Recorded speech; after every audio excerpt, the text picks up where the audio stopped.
Welcome to Healing from the Heart, Resilience Training for Healthcare Workers. This is Module 4, which centers on spiritual well-being and how connecting with our deepest selves creates resilience and creates support for ourselves and others in working in healthcare.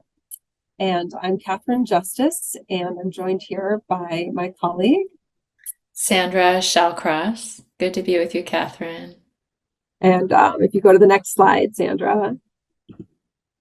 This just sort of puts this tributary in context that we're kind of flowing down the river from, we've covered sort of the mind, we've covered the body, and now we're entering into the spirit, where we'll talk a little bit about connecting to our values, to deeper meaning in our work, and to our purpose, that drive that brings us to healthcare. We'll look into kind of how to connect with ourselves and find forms of self-expression that can help kind of feed our spiritual well-being at work. We'll talk about moral injury and what to do about it. We'll give some ideas around compassion and how we can have more compassion for ourselves and others in this work. And then we'll end with talking a little bit about salutogenesis, which if you don't know what that means, that's okay. We'll talk about what it means and how to have more joy in your work in healthcare. And I'll pass the baton to Sandra, and she'll start us off. Great, thank you. So, as Catherine mentioned, we're focusing today on what we're calling the spirit, this human experience of our spirit, our psyche, the part of us that connects with what's most deeply meaningful to us. And really, as humans, we have a remarkable capacity to connect and reconnect with meaning. And we have this remarkable inner life. It's a storehouse for all of our own individual stories and also our collective stories. And through story and sharing stories, we create a conduit of meaning and connection with other human beings. And that meaning, that experience of connection with purpose, it's a tremendous source of healing. It's something we can tap into as individuals again and again throughout our careers. And it's something we can share with each other as we travel this road together as colleagues. And I really appreciate this quote from Madeleine L'Engle. She says, "Stories make us more alive, more human, more courageous, and more loving." And I find that to be very true. And so today we're going to take a little bit of a different approach than we have in the other modules. We're going to offer story and metaphor as a way of connecting, opening the door for you to investigate your inner life and this inner resource that you have, rather than focusing on a lot of concepts and data. Those will be there as underpinning everything, of course, but we're going to take a little bit of a different pace today. So as a part of that, I'd like to encourage you to connect with the question of why. Why, in particular, are you here? Why are you doing this training? What brought you here? So I'll just pause and give you a few moments to connect to that question.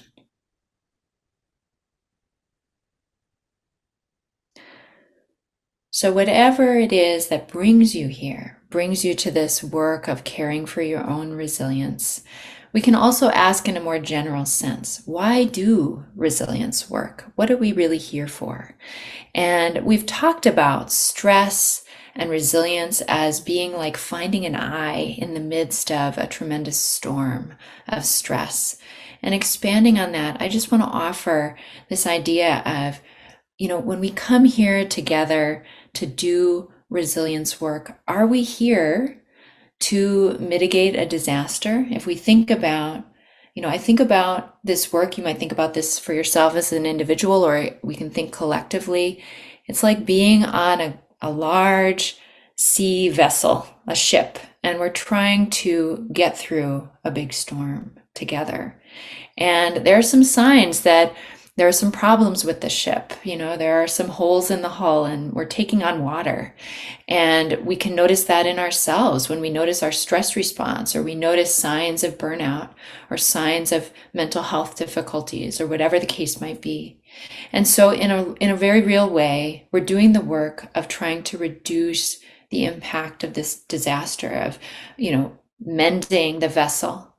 And we might also think about resilience work as building a stronger, more seaworthy craft for ourselves, caring for ourselves as individuals and caring for each other in community in a way that makes us all stronger and better able to navigate the storms that come our way that are inevitable. They're inevitable to this work of working within the healthcare system. And certainly you can think that, all the things that we covered in the mind module and the body module really fit within this model of resilience. We're taking care of that ship, we're keeping it strong. And that's all really essential. But if we only ever do that, nothing's ever going to change. And so we need to actually look beyond just doing this work. And we need to remember the stars. We need to remember that, sailors, people who had to venture forth into the sea, had to navigate with celestial navigation. They had to use the stars as guides. And so today, as we engage with our spirit, as we engage with meaning, we're engaging with questions of how do we connect to this onward leading, inspired, maybe even, very healing impact of connection with meaning. And so I invite you to consider that as an aspect of what we're doing together and why we're here. And to guide you into investigating this for yourself, I'm going to just offer a brief reflection. So during this, you can close your eyes if you like. That might be supportive for you, or you can just settle your gaze where there's not a lot of motion or commotion. And I'd like you to take a breath and just bring to mind someone who you really appreciate in your professional life. It might be a colleague, someone you work with, whose presence you really appreciate, who you enjoy connecting and collaborating with. It might be also someone you worked with long ago, a mentor who remains prominent in your memory, or even someone that you mentored, someone who had qualities that you appreciate. So just bringing someone to mind. And as a way of connecting with them, I invite you to bring to mind a specific moment or time when you were with this person. And just bringing to mind, where were you? What was the time of day? What was the atmosphere like? Were you alone? Were you with a patient? Were you surrounded by others? And if multiple memories are coming to mind, that's okay. Just try to settle on one. And as you connect with this memory, I invite you to notice this person on a deeper level. What's going on with them? What is the expression on their face? How are they expressing themselves with their body language? Maybe what can you notice about their tone of voice, their presence? Maybe there's a sense of being with them, a quality that they're embodying. Noticing what they're doing. How are they treating you? How are they responding to you or to others in the situation?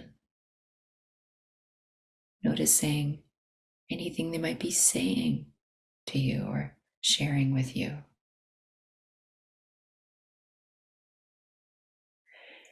And see if you can tap into the emotion of this memory. What are you feeling? In this situation with this person, how do you feel? How are you thinking? How are you relating? What qualities do they call forth in you? What does it feel like in your body, connecting with this memory?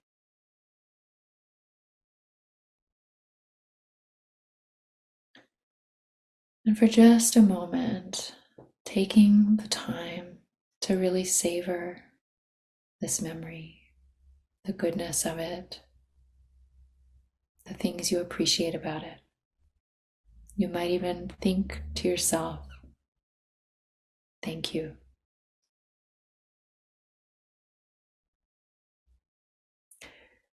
And now I want you to step back from the memory a bit, as if you're watching it, and see if you can identify what are the qualities that this person is embodying or that they bring forth from you. Is it a sense of kindness or patience, or maybe there's a tenderness, a gentleness, maybe there's humor, maybe it's creativity or curiosity. See if you can identify one or two qualities that are woven through this memory. What do you most appreciate about this person, about this relationship,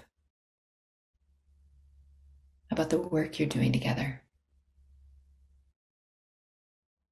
And now, letting that go, I invite you to open your eyes and just take stock of what that experience was like for you. And people can have, varied reactions to connecting with meaning and with values, but we want to really use this as a practice for recognizing, how do we connect with meaning?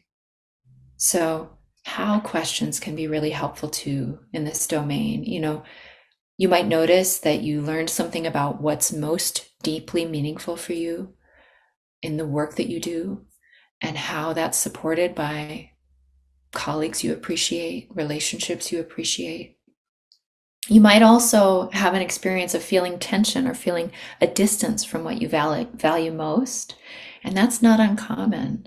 When we touch into values, we can start to notice the longing for the ways that the work or the circumstances of our lives have gotten between us and the things that are most meaningful for us. So when we engage with meaning, we have to work with both often. And it can be, a choice that we have to make. When we feel that pain, that missing of what we value, what we want most from the work, there can be an urge to avoid, to numb out, to retreat into cynicism and disconnection. Many people experience this. Maybe you've experienced it or gone in and out of phases like this. But if we avoid, getting back to our metaphor of navigating by the stars, we become rudderless. We become adrift. We're not connected to what's really guiding us. And so we can work with staying mindful of what works for us in the work we do, how we connect to our values, and also working toward building bridges toward the things that we long for, that we miss, that we feel a disconnection from. And as we enter into this investigation of values, I just offer this quote from Howard Thurman, writer, thinker, clergyman, civil rights activist. I really appreciate this idea. He says, ask what makes you come alive and then go do that. Because what the world needs is people who have come alive. So a lot of times as healers, we feel a necessity to do what we should, to, value being the most caring, kind person. And maybe for you, it's really actually what helps you to stay alive and stay vital in this work is having a great sense of humor and connecting in some other quality. So I invite you to really listen to what your heart tells you about what revitalizes you, what enlivens you in your work life, and use that as your guide.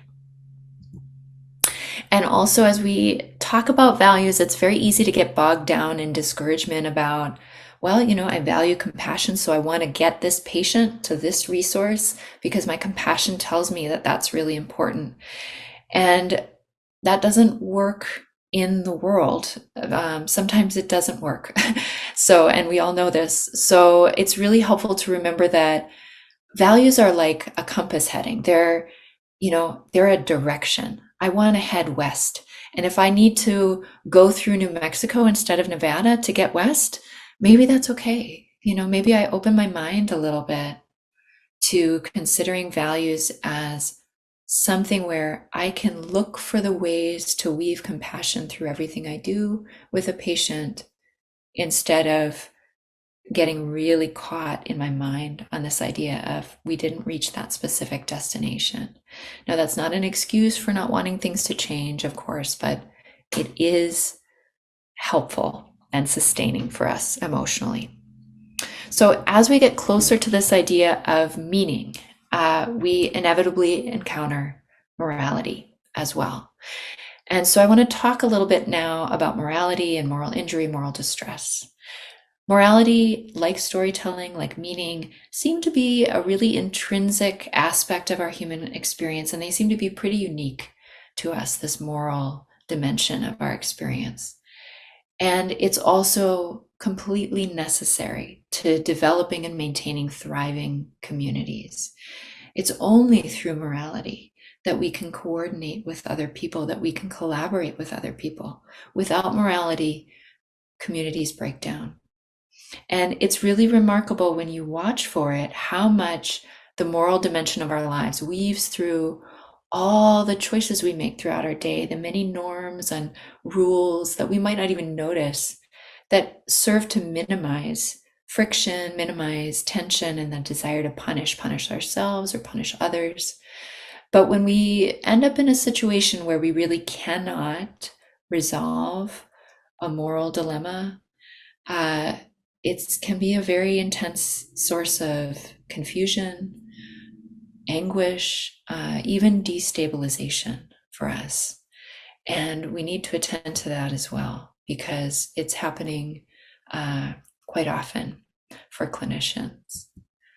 And one way to try to understand why it happens is to acknowledge that we experience morality in a variety of ways. We experience it through the mind, through rules that we learn from our families, from our cultures, including our professional cultures, maybe from religious traditions we're exposed to, or the legal system. And these rules tend to be very absolute, really distilling things into right and wrong. And so we have this mental process around rules that's always going on when it comes to morality. Then we also have morality as we experience it in the heart, in our felt sense of it. And this can be very powerful. Jonathan Haidt, who's a psychologist who's done a lot of work in this area, he has identified 5 types of situations that pretty universally invite a lot of moral distress. And that can be witnessing harm, especially against someone weak or vulnerable. It might be an experience of witnessing unfairness or even participating in unfairness or injustice, encountering disloyalty, disrespect, and desecration, which I think is really relevant to us as a community of clinicians, because so many clinicians feel drawn to the work that they do as a vocation. It's not just a paycheck. It's not what you do for a living. It's why you're here, is to help and to heal.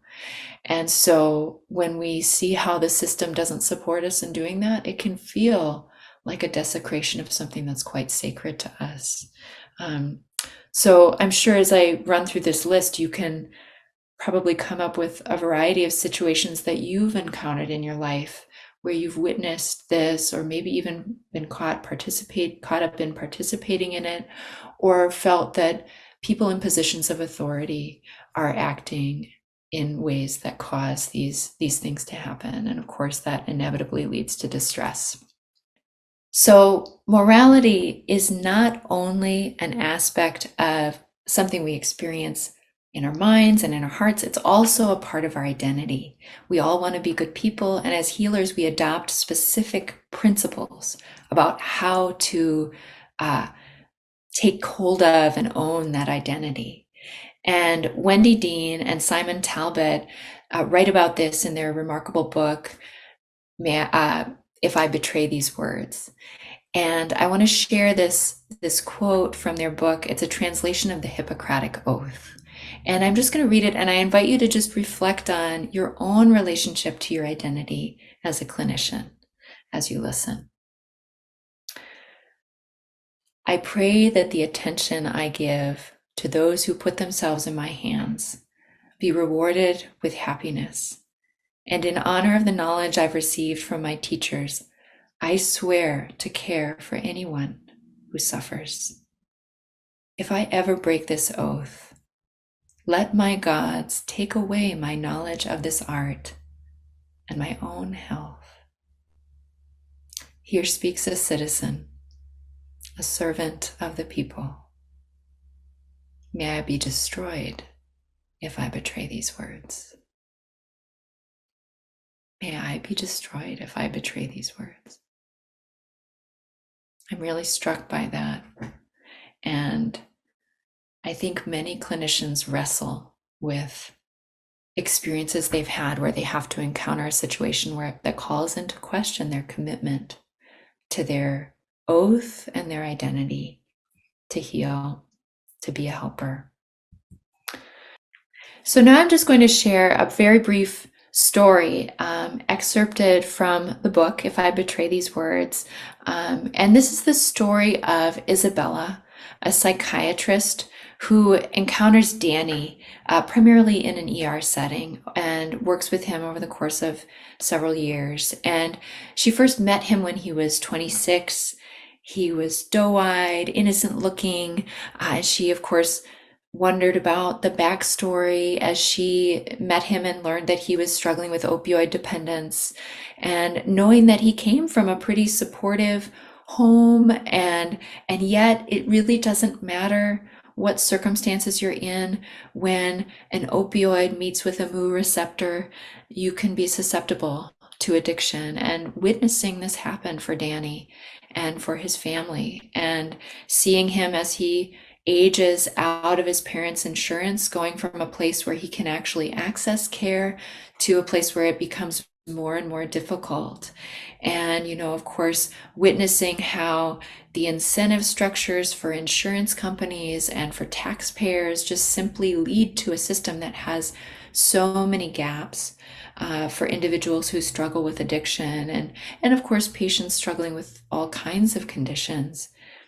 But for Danny, she saw him, become ultimately unhoused, having limited access to treatment, and just caught in this cycle of returning to the ER through overdose and then getting Narcan and going back out. And she knew that clinicians in this circumstance often just sort of numb out and distance and have a lot of trouble maintaining empathy. But there was something about Danny that really just grabbed hold of her heart, and she was losing sleep. She couldn't stop wondering and worrying about what would happen to him. And I'm just going to read this quote from this story. Watching Danny, like dozens of others, return to the same situation that repeatedly landed him in the ER, felt to Isabella like betraying the oath she took when she became a doctor. She thought about quitting her job in protest, but she couldn't. She was the primary earner in her family and still had huge student loans from medical school. Besides, the hospital would just replace her with someone who would get stuck in the same cycle. Or worse, they wouldn't fill the position, leaving her patients without an advocate. Isabella went into the profession to help people heal, and she wasn't willing to turn her back on those who needed her. She just wanted the freedom to do her job. So I invite you to just sit for a moment in your own experience and feel how this story lands for you as you connect with Isabella, and maybe as you notice it resonating with your own experiences.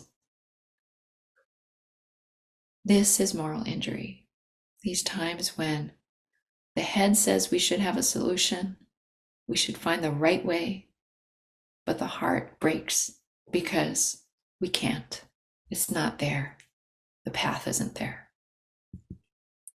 And we can relate to this through our experience, of course, but we can also try to understand it through concepts. So this might be a useful concept for you to see. We can understand that moral distress, moral injury comes about when we take actions ourselves or fail to act. So through commission or omission. And when we don't act in a way that is in keeping with our values, we experience this distress. And also when we witness others doing things or not doing things, especially if they're in a position of authority, this brings about moral distress. And there are very powerful emotions that we feel when this happens. If it's about our own actions, often we become consumed by shame or guilt. And if it's about the actions of others, we can be eaten away by feelings of anger, contempt, maybe disgust, even hatred. And these emotions, I want to just call attention to those emotions about others, because I notice this a lot in dialogue with clinicians, that it can be really appealing and even feel like you're getting somewhere if you're really in touch with some righteous anger about the things that are morally troubling in this work. And I don't want to take away from the energy behind that anger, the energy for change.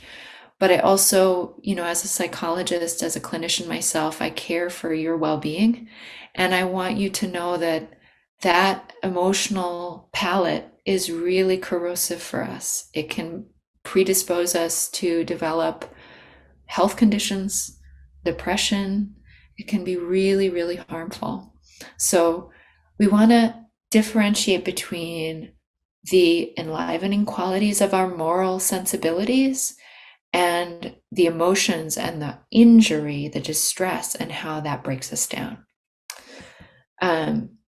So just to summarize, these morally distressing situations are everywhere in healthcare. Experiences with this are a real setup for increased risk for mental health difficulties, for suicidal ideation. And we might just see this moral distress increase and become more and more a part of the work we do as staffing needs continue or perhaps worsen. And I invite you to remember too that moral injury is a social phenomenon. It's not just something that happens to an individual, because morality is that thing that binds us in community with one another. A moral injury actually degrades our communities. I don't think it's a coincidence that so many people feel this moral anguish, and we also feel alone and like we can't feel our communal connection with other clinicians. I also want to just call attention to the dialogue around these terms lately around moral injury. I think it's terrific that there's more and more differentiation and specificity in how we tell stories, how we acknowledge these phenomena. But sometimes there can be a sense of like, we need to find the right language to even start the conversation, sort of it's not burnout, it's moral injury, it's not moral injury, it's alienation, whatever it might be. And if you're noticing really engaging with it on that level and with a lot of intellect, I just invite you to check, is that working? Does that move you forward? Because, while it is really healing to find the right language, the language might be different for different clinicians. And really, these words are just acknowledging the many aspects of the psychological landscape of our pain as clinicians. So they are distinct phenomena. They do all need to be acknowledged. But for one person, it might be burnout. For another, it might be moral injury. Or I've worked with people who come to me thinking it's burnout and it's in fact moral injury, or who come to me thinking it's moral injury. And then we discover, there's actually some underlying trauma here from long ago. So we have to just acknowledge this is all part of it and make space for it to be part of the journey that we're on together, finding meaning and finding each other around these things. So my general recommendations for working with moral injury are, if you're really troubled, if you're noticing any kind of mental health symptoms, especially then, really it's so helpful to consult with a mental health professional, someone who has the training, particularly any kind of trauma background or expertise. That would be someone who could really help you to move through this and to recover. But for many of us, it's more of an ambient, pervasive experience of moral distress. And in that sense, I would really be, I would most want to steer you toward reconnecting with meaning through reflection, through self-compassion, through telling your story, expressing yourself, connecting with community and advocacy. And we are going to return to these themes, especially community and advocacy, in upcoming modules. So stay tuned for that. Here are some resources, some books that can be helpful guides and supports, a way of accessing other stories and perspectives around people who are encountering some of the same problems. And here are some references on moral injury. And I'm just going to shift briefly into sharing with you some ideas about compassion and how compassion can be a support in morally complex, morally draining situations. So the Dalai Lama says love and compassion are necessities, not luxuries. Without them, humanity cannot survive. And maybe that's because that's a part of how we as human beings, on a spiritual level, on a heart level, how we heal, how we encounter a world that is imperfect, and the systems that we have to move within that are imperfect, that can be broken. When we witness harm, we need these things to shore ourselves up and to keep going. So when it comes to tending to ourselves, that means my first recommendation anyway would be to explore self-compassion, the work of Kristen Neff and Christopher Germer. They've done some really wonderful work understanding and translating some traditional teachings in compassion contemplative traditions. So the first step of self-compassion is just that mindfulness, not numbing out, not avoiding the distress that you feel. So in the case of moral distress, acknowledging those feelings that you have around situations like the one Isabella was in. And then once we acknowledge it, there's an invitation to explore common humanity. So I invite you to consider all of the clinicians, this wonderful, sincere community of people who want to do something for others, who find ourselves, because of our moral sensitivity, feeling heartbreak, feeling anger, feeling sometimes shame or guilt. And I invite you to sense that you are not alone, that you are connected with all these other clinicians as well. That can be tremendously healing to just remember others feel this too. It's not that I made a mistake and that's why I'm suffering. It's because we're all in this together.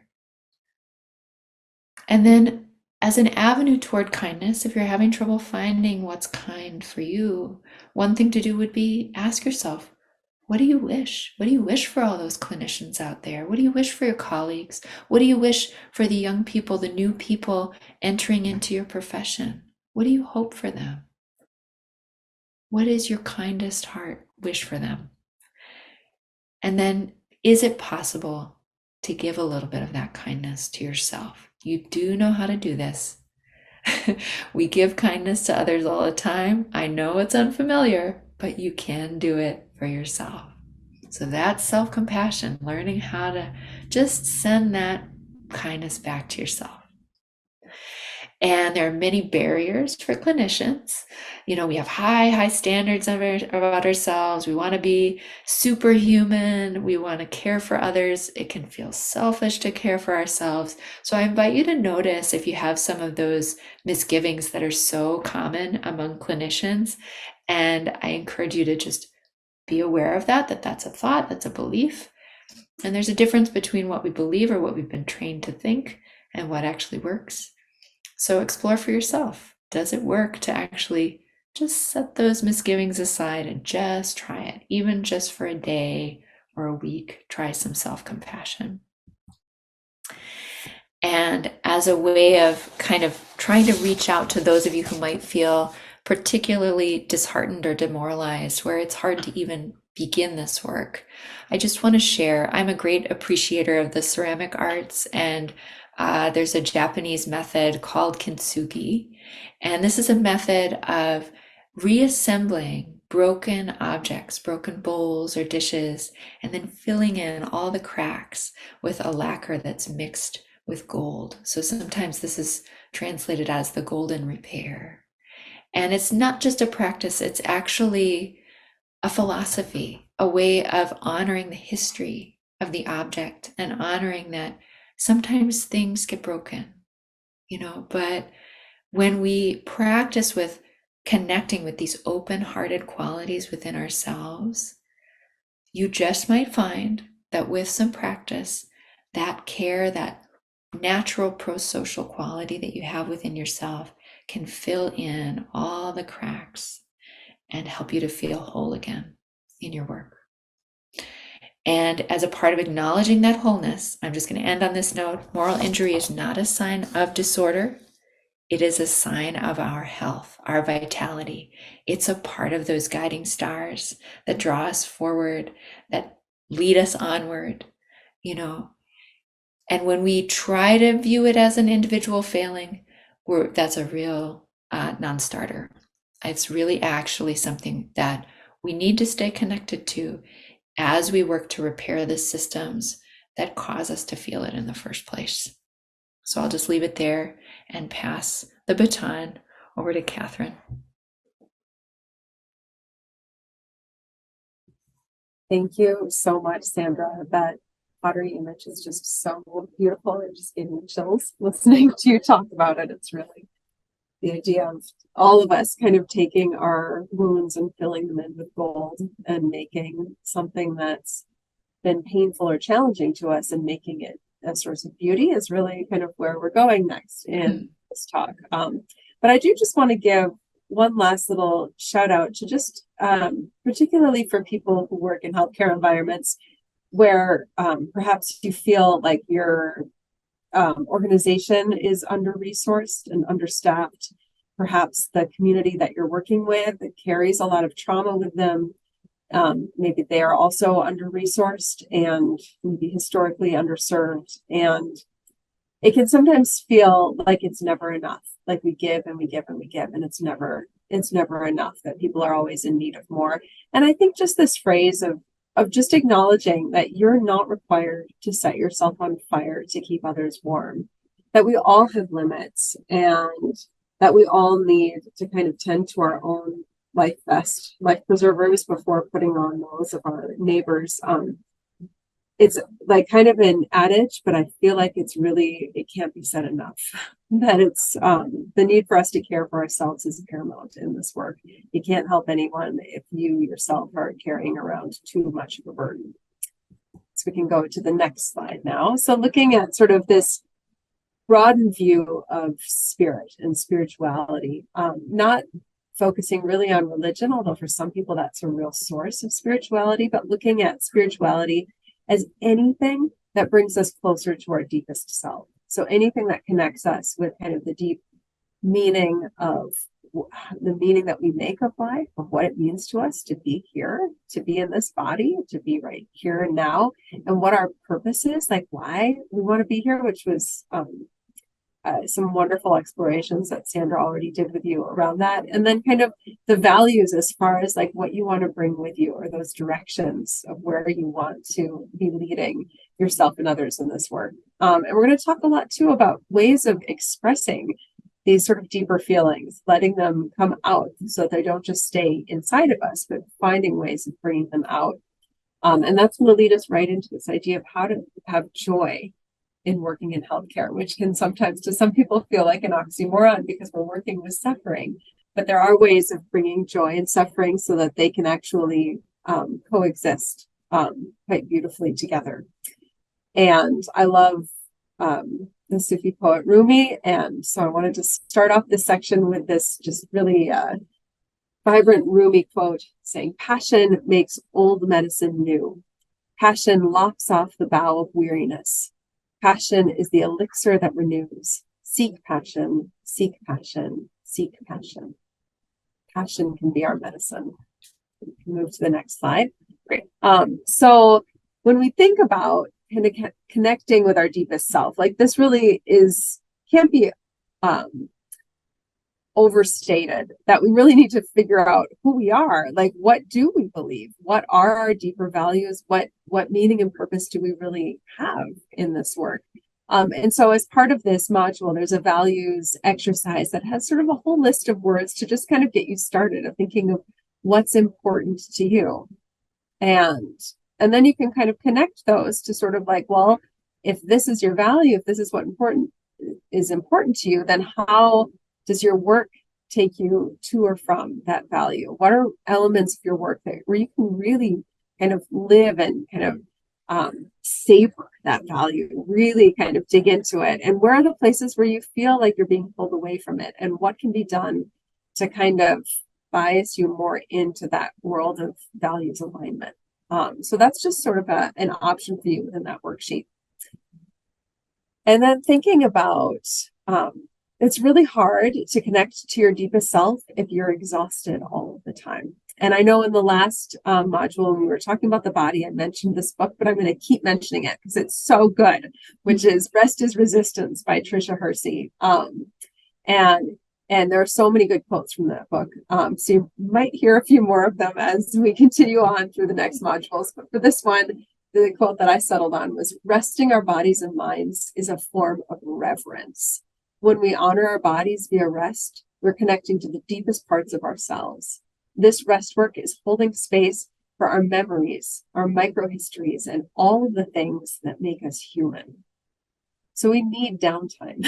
We need time to rest. And so if throughout your day and throughout your life, you feel like you're always rushing, you're always behind, like you never have that moment, I will challenge you to find the pause, even if they're not big, long rest moments, but to find moments of rest. And there's a whole host of research that shows people who do work in smaller chunks of time are actually more efficient. So even though it might feel like you don't have time to rest, you're actually saving time by taking breaks.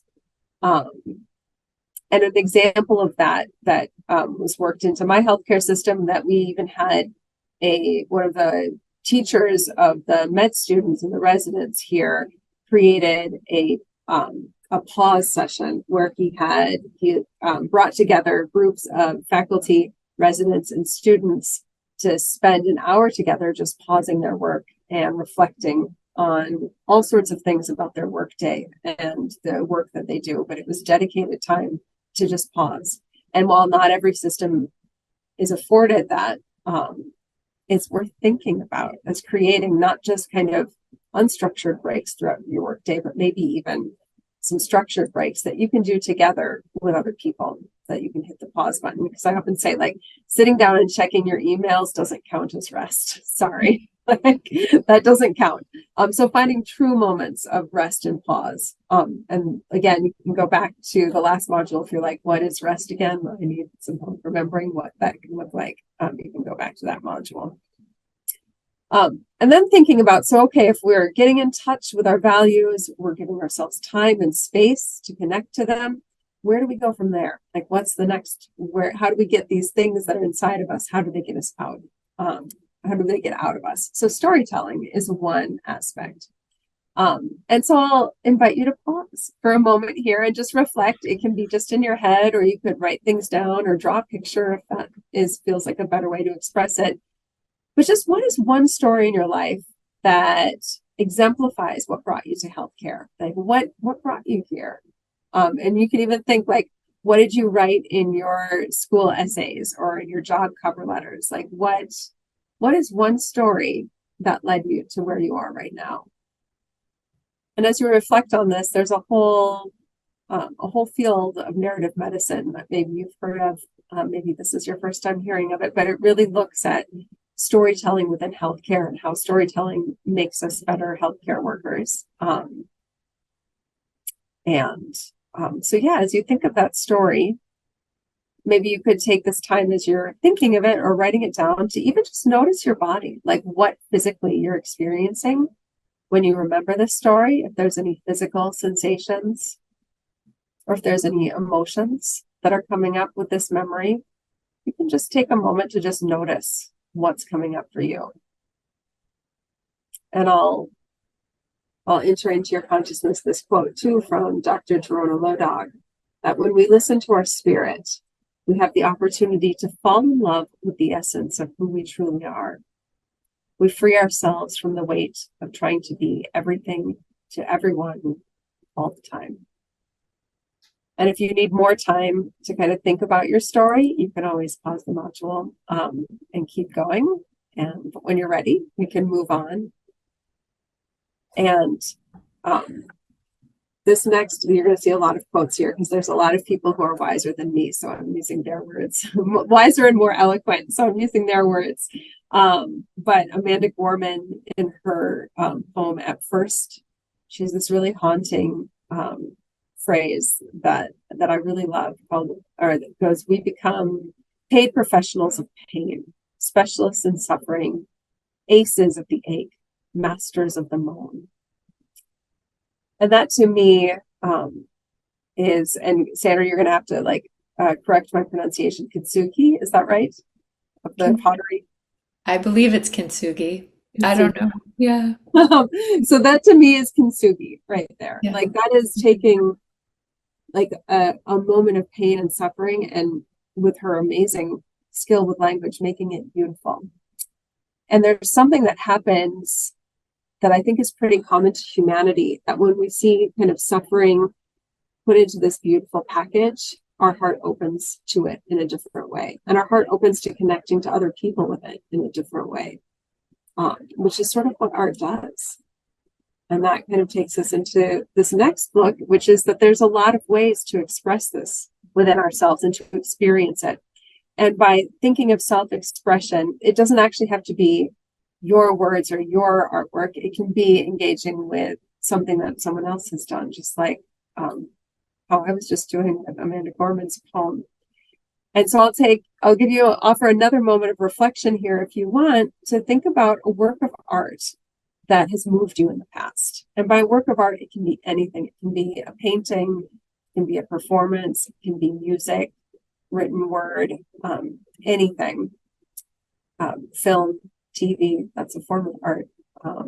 I put an image here of, it's hard to see from the photo, but it's of a Rodin sculpture. And I find that Rodin sculptures are very, for me, feel very connected to what it means to be a human being. Like I really feel my body and my humanity when looking at his sculptures. And that brings us into these other quotes. The first by Thomas Merton, that art enables us to find ourselves and lose ourselves at the same time. And Georgia O'Keeffe's, I found I could say things with color and shapes that I couldn't say any other way, things that I had no words for. And then that brings us into, we can think of suffering and art and expression as kind of a means of healing from suffering. But we can also think of this as a source of fun and joy. And I love this Oliver Wendell Holmes quote of, we do not quit playing because we grow old. We grow old because we quit playing. So let's none of us grow old. Let's all stay young together and keep playing. And the idea of bringing play into your life may mean like things that are sort of more typical that we think of play, like when you were a kid, like what you did to play. But it doesn't have to necessarily be kind of like acting silly and running around, although it totally can. It can be anything that evokes that feeling of playfulness. So that can be a conversation that you have with someone. It can be in the way you walk down the hall. It can be in really any activity you do in your day. If there's an element of kind of a spark behind it, an element of maybe a little mischief, of joy, of a spark, something like that, that's going to be play. That can bring playfulness into it. And an example I have of someone who's really good at this is the Dancing Doc. I don't know if any of you have heard of him on social media, YouTube sensation, Tony Atkins. He's a physician's assistant who works in a children's hospital. I'm not sure where, but his YouTube videos are just fantastic. It's him dancing with kids, like as part of his job. And it's just really quite lovely and beautiful and a great example of finding play and joy in every aspect of his job. And then I wanted to give a shout out that there's lots of ways of kind of finding that deeper spiritual meaning in your work and in your life. And connection with nature and connection with other people are a big part of that. But we have a whole module. The next one is going to be dedicated to that. So I'm just giving kind of a shout out to it here, to know that it's a placeholder that stay tuned. You'll hear more. But one example of this idea of finding community as sort of and finding spiritual well-being in your work. An example of that is one of the exercises from this very module that you're going to have to explore is a music reflection. And this piece of music reflection was created as a collaboration between myself and Dr. Linzer, who's one of our burnout and burnout prevention experts here at Hennepin Healthcare at the hospital. And he's a part of this training program with all of you that creating the measurement tools to measure burnout. And so his day, his job is very analytical and patient care and measuring things and all of that, but he's also a musician. And so he composed and performed a piece of guitar music. And then I wrote up kind of a little meditation to go along with it. We recorded it together. It was this amazing moment of connection and collaboration where the two of us got to work on something that is very outside of what you would think of healthcare workers doing, bringing their guitar in and recording meditations together.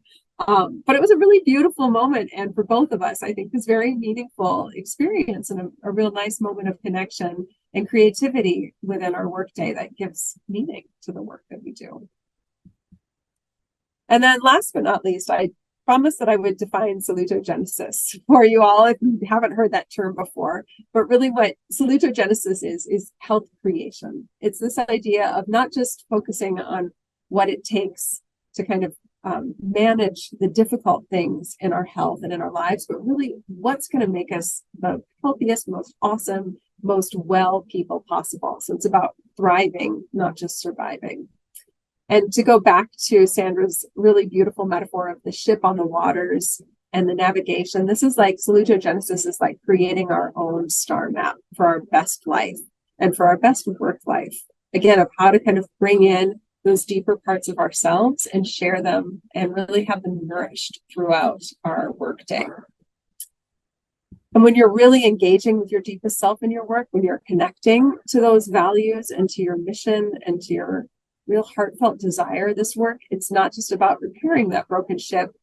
It's about feeling amazing and awesome and joyful about the work that you're doing. And that doesn't mean that every day has to feel awesome, amazing, and joyful. Some days it might be that broken pottery. But it's just about having these practices that help us fill in those broken spots with whatever kind of gold sealant we have to help pull us back together again when the damage happens, because it's a reality that when you work in healthcare, you're a neighbor to suffering. Suffering will always be around us and will always be a part of our work, and that's why we're here. But knowing that it's not easy, we're offering some resources and some things to help. So here are some books as well as some guided practices on haiku writing, on drawing, and one of my favorite resources here is this Expressions of Clinician Wellbeing. If you follow that link, you can see a gallery of works of art that were created by healthcare workers, kind of exploring the work that they're doing together. And then you'll have some other practices that Sandra and I are going to be offering to you, including some meditations around compassion, some meditations around connecting to sort of inner resources of well-being and so finding kind of those deeper missions, the deeper meaning of the work that you do and of your life. We have our music reflection, guided meditation, some movement practices around, again, connecting with sort of your deeper self through movement and connecting with some compassion for yourself through movement. And then a couple of worksheets that will help. One to kind of explore what it's like to write a haiku about your workday, which is easier than you'd think. If you're like, I could never do that, I'm not a poet, try it. You might find out you are a poet. Haikus are super fun and not hard at all. And then another worksheet based around that values alignment to sort of figure out what are those signposts, what are those directions that really give you meaning in your work. Oh, Thank you so much for engaging with us and with this work, and we'll see you in the next visual.